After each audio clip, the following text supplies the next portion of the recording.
Welcome to Free Your Mind Reviews. This is Chris Johnson with a review of Star Trek Picard. Well, I've been a Star Trek fan all of my freaking life, and actually, for me, it started with Star Trek The Next Generation. Of course, ended up being a huge fan of the original series as well, and all the original series movies. Well, for the exception of Star Trek V, The Final Frontier. But my first love when it comes to Star Trek is The Next Generation and the adventures of Captain Picard and Riker and Data and Worf and Troy and Geordi and Crusher. Uh, that's my first love. That'll always be my first love when it comes to Star Trek, and I, to this day, still pretty religiously watch Star Trek The Next Generation due to it being on Netflix and Amazon Prime. And even the movies. Um, First Contact being easily the best movie of the bunch for the next generation, especially considering it is a sequel to me, the best episodes of the next generation, the best of both worlds. Um, but it's been a long time. It's been a long time since the next generation crew of any kind had a spotlight. The past few Star Trek endeavors, we've dealt with the JJ movies, which personally I like. Star Trek has always kind of evolved and changed. People say, "Oh, this isn't Star Trek. This isn't Star Trek." But let's be honest, you were saying that about Next Generation when it came out too, compared to the original series. You were saying that about Deep Space Nine compared to Next Gen. You were saying that about Voyager compared to Deep Space Nine. You were saying that at Enterprise compared to Voyager. You were saying that about the Next Generation movies compared to the original movies. You've been saying that for years. So that's nothing. That was nothing new. But I will be honest with you. I tried to get in. I tried to watch Discovery, like a free episode of Discovery that was on YouTube from CBS, and I turned it off. Couldn't get into it, and the reason why I couldn't get into it was because I felt the best Star Trek, whether it was the original series or Next Generation or JJ's movies or Deep Space Nine, the best Star Trek always appealed to you from a character standpoint. To me, more than anything else, yes, the philosophical standpoint and social commentary, of course, is very important to Star Trek. But if I don't like the characters on screen, what you're trying to tell me about life doesn't matter. And I didn't like anybody on that ship, not whatsoever. Especially the lead. Didn't like her, so just wasn't interested. But this is different. This is the return of a legend. This is the return of Captain Jean-Luc Picard. In real time, 18 years after really an ending that wasn't entirely satisfying to a lot of us. Um, I mean, I still watch Nemesis, I still watch Nemesis the same way I watch Generations, the same way I watch Insurrection, knowing it's not the best, but being a huge fan of Next Generation anyway. So the idea of Captain Picard coming back was very, very appealing to me, especially with it still being Patrick Stewart, not like they recast him with a younger person. Um, so me and the family we were hyped, especially seeing the trailer, seeing some of Data, wondering how the hell that's happening, and seeing Riker and seeing Troy and seeing Seven of Nine from Voyager, and I'm like, oh my god, let's do this. And I am personally happy to say that me, for the exception of certain things, was very, very, very, very happy with Star Trek Picard, personally. Of course, there were some things that I had to get used to a little bit. But I digress. So Star Trek Picard is set over 20 years after Nemesis, and a lot has happened in between this and Star Trek Nemesis. They acknowledge the destruction of Romulus that was set up by J.J. Abrams' Star Trek film. Because if you remember, the destruction of Romulus happens in the regular prime timeline that still exists. And Spock and Nero getting sucked into the wormhole was what was the cause of that film's new timeline. But it didn't erase anything that came before it. So the prime timeline still existed, which was one of my favorite attributes of the JJ movies, was that they were straight up telling you, by the way, this is a new timeline, but it does not erase the old timeline. The old timeline still exists. This is not what ended up happening 6 years later with Terminator Genesis, where they tried to do time travel in a new timeline and it erased Terminator 1 and 2. I was like, you are cocksuckers. But anyway, so this, they acknowledge the destruction of Romulus, and especially how it affected Captain Picard, which at this point he was an admiral, and which made a lot of sense because it seemed like in Nemesis, at the end of Nemesis, the actions of Picard and that those Romulan ships fighting off Shenzon was going to kind of turn a corner for, I felt, the Federation and the Romulans, and who better to do that than Picard, and of course Spock, and we deal with that. We deal with the backlash and the effect of Romulus's destruction, and you saw it from Spock's point of view and his sense of failure, and you get to see it from Picard's point of view in that he was trying to save them with the help of synthetics, and there was sabotage on Mars for the ships that were supposed to get the refugees, and because of that, synthetics were banned. Captain Picard fought it, or Admiral Picard, excuse me, fought it, and resigned his post. So then now he's living on his vineyard that we saw in The Next Generation, doing nothing. Not being Captain Picard. But when he finds out about the existence of a couple of androids that have a connection to Data, it kind of throws him back into action, and unfortunately this is action that he has to take without the backing of the Federation. Now, this is an interesting aspect of the show to me, and it was like making me go, "Oh my god!" But not in a negative way, but more of in a really surprised, this is fresh way. Is that the Federation, years after the Dominion War, is garbage. Starfleet's garbage. Starfleet has completely turned its back on its Roddenberry ways. They no longer look after the little people. They no longer try to preserve the peace. They are a shell of their former selves, and that's a big reason why Picard had to leave them. Because one of the things I probably love the most about Star Trek Picard, we look at something like Batman versus Superman, and the filmmakers so foolishly tried to change Superman in order to have him blend into this really dark, uber violent, kind of stupid world. Whereas with Star Trek Picard, everything changed. The Romulans changed. The Federation and Starfleet changed and betrayed their principles. Picard doesn't. Picard is still Picard. He's just more fragile. Being 94 in this story, he's just more fragile. He's just more, with regrets and not having the same power and essence that he used to because he's older.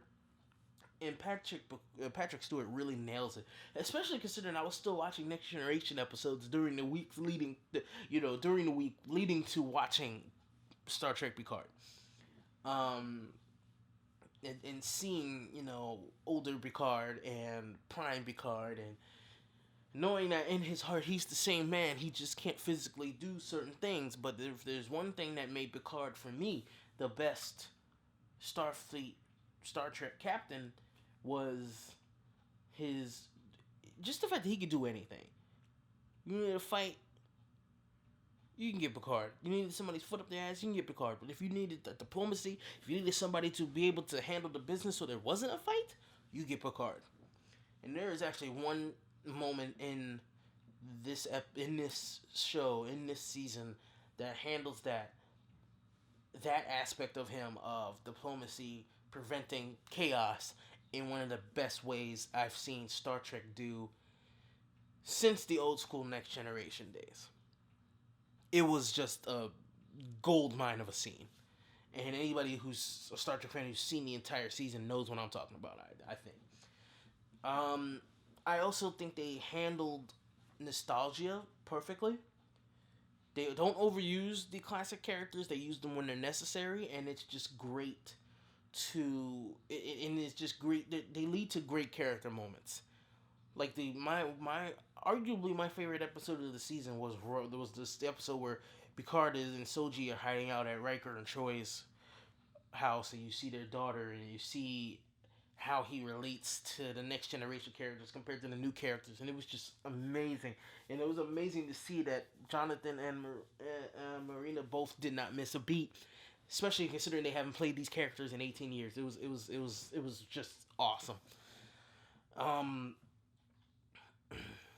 Now, if there was one thing that's a little strange, that was a little strange, and I had to get used to because I didn't really watch Discovery, was the use of profanity in Star Trek. It was a little weird. Now, mind you, I love cursing. If you've heard enough of these reviews or seen enough of my own films, I have profanity up the ass. But this is Star Trek, so that was a little weird. Shoot. So hearing the Starfleet Admiral look at Picard dead in the eyes and say sheer fucking hubris, I said, wait, what, bitch? And there are moments where I think it was a little bit overdone, so I kind of hope they cut that down. It's just, I mean, it's not a deal breaker at all. It's just, it's not Star Trek, you know. Also, you had to get a little bit used to the fact that some of the characters felt more like Star Wars characters. But then it made sense because of how Starfleet has left the galaxy. Starfleet is a shell of its former self, so people are not as optimistic and not as jovial in doing what's right as they used to be. So you get more like kind of Han Solo like roguish characters like Rios, who's a really good character, and the actor does a great job because all his images look like him and he plays them all differently. And then you have Rafi, who used to be Picard's right hand when he was an admiral, and is now a drunk shell of herself whose son want nothing to do with her.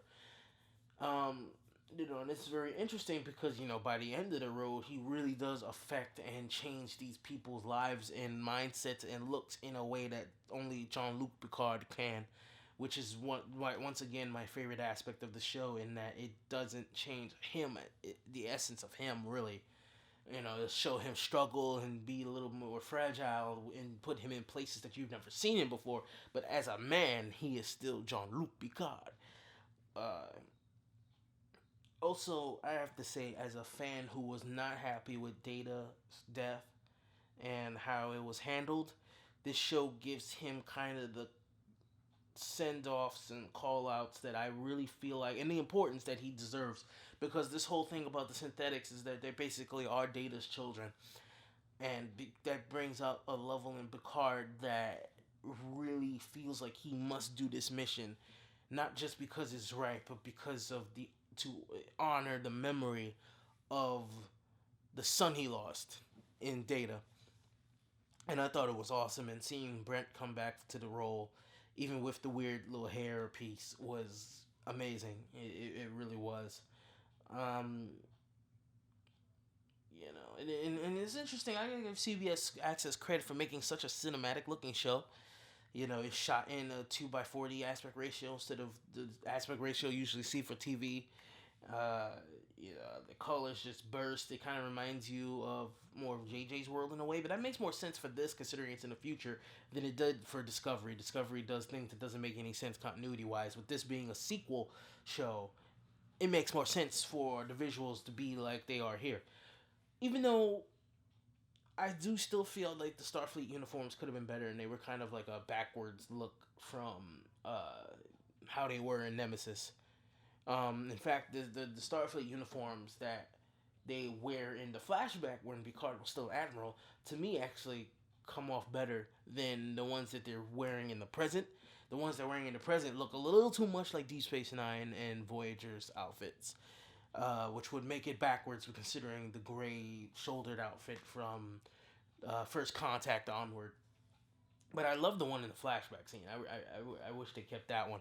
There's only really the one that they're wearing now. Only one person looks good in it, but I won't say who. But only one person I think looks good in it because it's a little too loose on the neck and the area. Starfleet uniforms has always been a thing I've loved, from the yellow and blue shirts from the original series to the red navy suits that everybody wore in the Kirk films, from Wrath of Khan to Undiscovered Country, and even some of Genesis during Generations, excuse me, during flashbacks. The Starfleet uniforms have always been a thing for me. The next gen uniform, the main one from season 3 onwards, and then the gray shouldered one that I mentioned. I've always paid attention to that. That militarized Navy style Starfleet uniform. It's just something that I dig. I've always dug. And with it being a newer Star Trek show, it's a little more violent.